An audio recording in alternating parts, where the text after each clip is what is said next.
it's Coily Diaries, back with another video. In this video, I am talking 8 ways in which motherhood has changed my natural hair. I have seen this with a lot of naturals actually here on YouTube. I'm not going to mention names, but usually when people or naturalistas, YouTubers that film or vlog about natural hair, once they become a mother, we usually see a shift. And before I became a mom, I was somewhat judgmental. I'm like, oh, why are you changing your tone? Why are you changing how you view natural hair? Why is this changing, etc.? But let me tell you, once you become a mother, priorities reshuffle. All of a sudden, your natural hair routine and everything else is not as important as the very big, very important role of being a mother and raising a whole human being. Now, this is not to say that women should neglect themselves, forget who they are, and just concentrate on the child, but I believe that for the first few years of a child's life, you actually do have to sacrifice a little bit of yourself to ensure that you give that child everything they need: support, emotional, physical care, time spent, figuring them out, being present, playing with them, taking them out, social, like it's a lot. So for me, I didn't know that it would change my natural hair until my son is almost 2 years old now, and I realized I cannot continue the way I used to. Not because I don't like what I used to do, but things are just different. Things are just different. I don't no longer have enough time. There's a lot of things that are different. So I just wanted to speak about 8 ways in which my natural hair has changed after becoming a mother, or 8 ways in which motherhood has changed my natural hair. Some of them are not that great, some of them are good, but yeah, let's get into this video. Of course, as you know, I am feeling my hair. I am loving my hair. I love to feel the softness on the shoulders here. I love to see how light, I feel how light, and to see its length and its fullness and its color. See how it shapes my face. Girl, I can't. I'm just like, yeah, this is the reason I started this YouTube channel and started looking after my hair to retain length, to actually experience long hair. What's the point of growing long hair if you're not going to experience long hair? And don't get me wrong, experiencing your hair in general is a very personal thing. For me, this is the epitome of experiencing my hair, okay? Of course, I'm making a few videos with my hair like this because I'm not going to be having it like this for long, because I can't maintain it like this for long. I'm a mother. But anyway, let's get into the video. The first way in which motherhood has changed my natural hair is that my edges have not been the same ever since I became a mother. I went through serious postpartum shedding after my son. I'm going to share some photos with you guys. Pretty much lost the perimeter of my hair. I'm not sure if I lost hair like in here, but I know there was definitely hair missing on my edges and in my perimeter in general. I am recovering, but my hairs are still shorter around the edges. They're still catching up in length and fullness as well. So I got thinner edges from being a mother.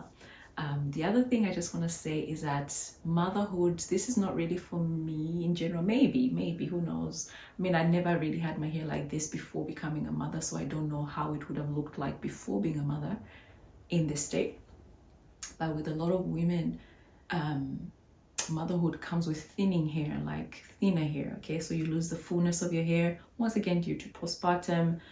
Once you give birth, guys, the body is really pro-baby, okay? It really just does everything to make sure that baby survives and gets everything that they need. And mama comes second. So once you give birth, you're depleted. Nutrients, minerals, energy, blood. I lost a lot of blood after becoming a mother, after giving birth. So just obviously, if I don't have enough blood, then of course the blood's not going to the hair.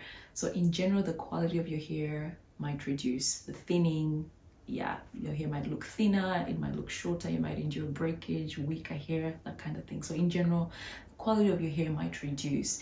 For some people it's permanent, for others the hair does come back. For me, I don't really know. I think my hair is okay. It's not perfect, but it's okay. Now, another way that motherhood has changed my natural hair is that it's really made me want to really simplify my routine.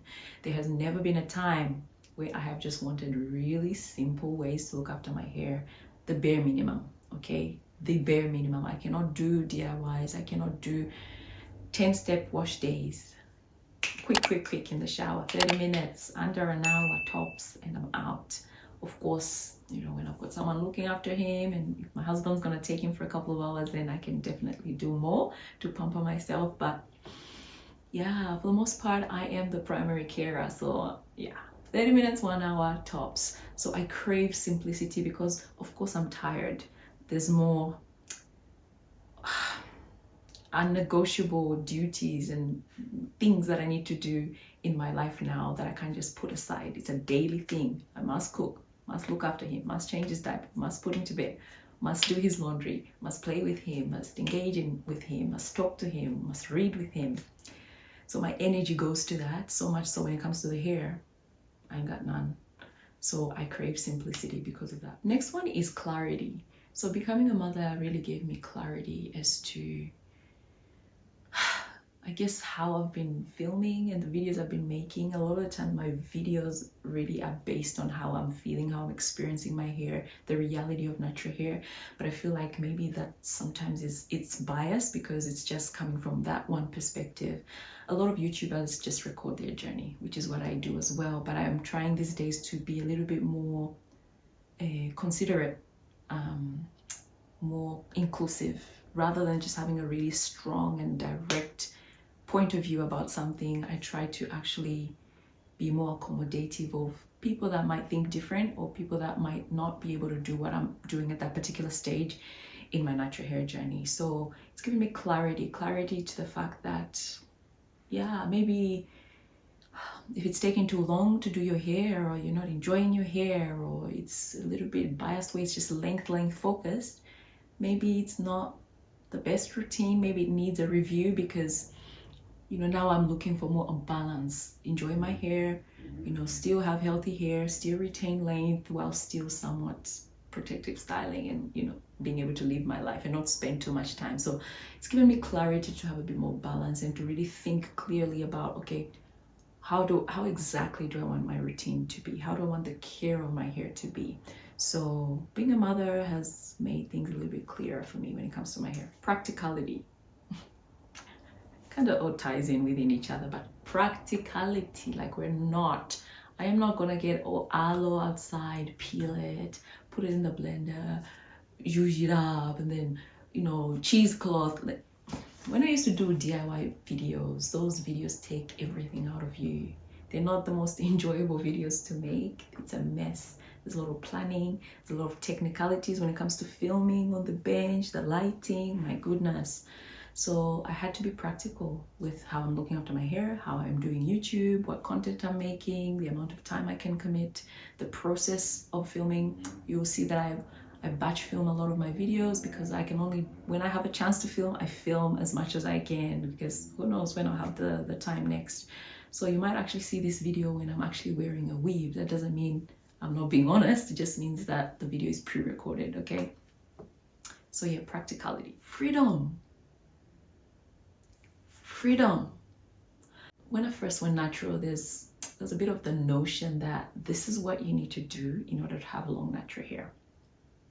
You have to cleanse, you have to deep condition, you have to pre-poo, you have to detangle, you have to do this mask, you have to do this protein, you have to do fenugreek, you have to do hot oil treatments, you have to do an oil rinse, you have to trim your hair this often, you have to da.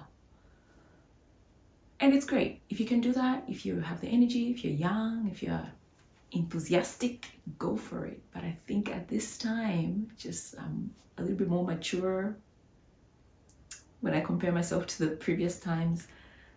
And I feel like it's liberating when you find out, okay, I actually don't have to do A, B, C, D. You can actually just keep it 1, 2, 3, or 1, 2, just two steps, 3 steps, rather than having so many steps. So it's liberated me to experiment and try out different things to see what works for me in my routine. Toxins.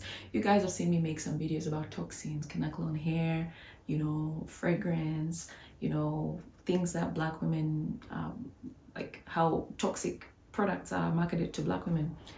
And I feel like becoming a mother has made me become a little bit more conscious about how I look, what I put in my body, what I put on my body, what I'm exposing the house to, my child to, etc. Of course, I'm not the kind of person that's gonna go really strict, okay, can't leave the house because the like pollution outside, no. But I feel like where you can, where you have the ability to, the things that you can control, try and reduce your toxic load. Doesn't mean that everything will be toxic free, but like I said, the things that I'm able to control, I try to control them. So yeah, becoming a mother has made me think about, what products am I putting in my hair? Is this brand a good brand? Does this brand have harmful ingredients in here, or this particular product?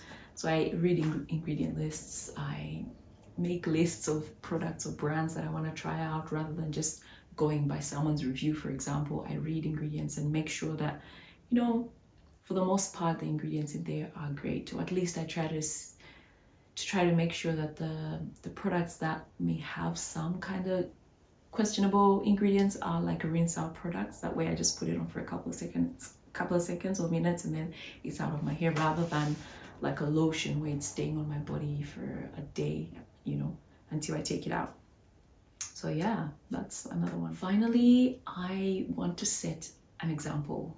Since becoming a mother, I am very cautious about how I present emotionally, how I react, how I speak, how I look, the things I believe in, the things I watch, etc. Because I have a little person that's really just following me and doing what I do. So becoming a mother made me want to be an example for him, or to him, to make positive decisions, decisions that are beneficial, that are encouraging, that are healthy.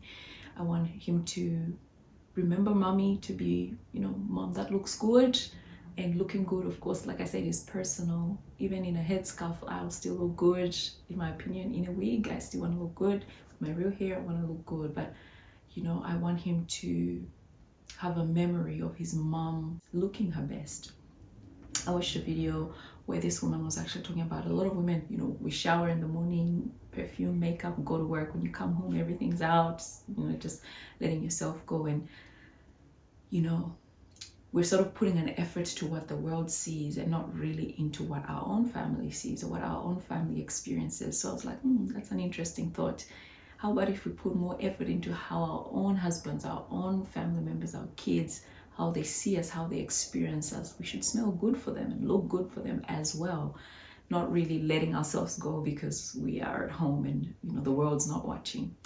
I'm not there yet. I'm not perfect. Some of these things I haven't implemented, but I'm just coming out to say that these are the ways in which motherhood has changed me, or my natural hair in general. Ladies, I hope you enjoyed this video. Until next time, it's Coily Diaries. Bye.